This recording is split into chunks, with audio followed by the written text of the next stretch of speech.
The video gonna be about Boys to Men. And I did some research when I pawned this.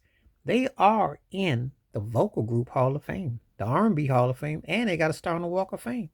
So why are they not in the Rock and Roll Hall of Fame?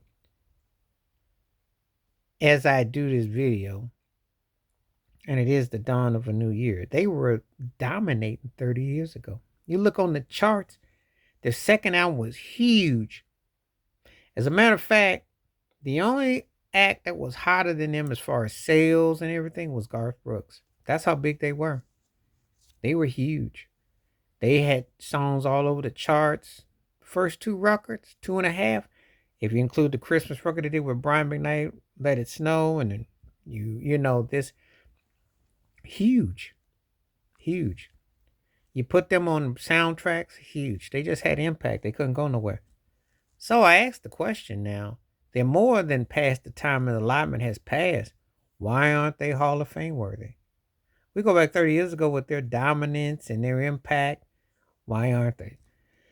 Because a vocal group encompasses any style of genre of music. They got a star on the Walk of Fame, and that was pretty big deal for the what they did as artistry.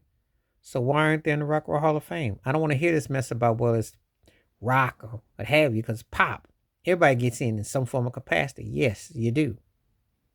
You've had Steve Miller Band in as much you've had the Spinners in. So don't give me this logic that you can't have them in. You got rappers in there too.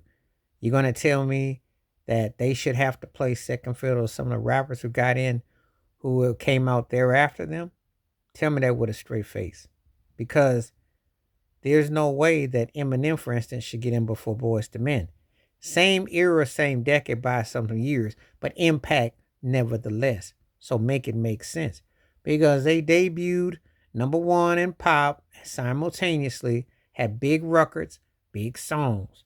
So don't sit here and act like, oh, that, well, gotta make it make some sense.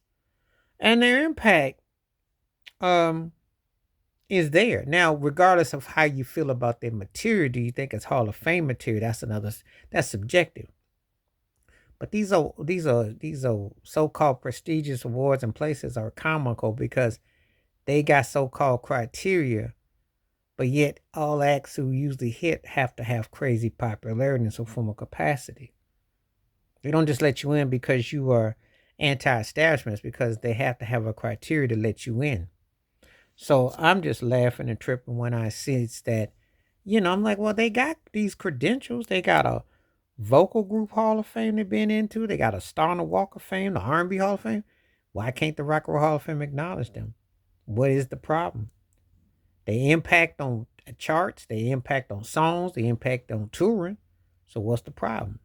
You know, it's always so much going on with everything, and there's a lot of red tape and so much more that cuts to the chase that you just don't even know about. So, but it's just something that I thought I would point out.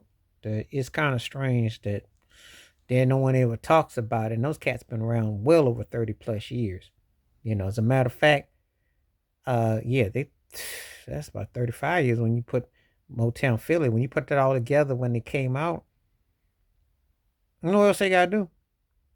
It's a cold, funny business, and this is, Please like, subscribe, welcome thoughts, comments, and I do respond. Thank you. Wash your hands, keep your mind clear, watch out for another. Share it if you like, and hit that membership, because when you do requests like this, I bring forth and we have conversation about it. Stay safe, stay blessed, stay real, stay woke, stay free.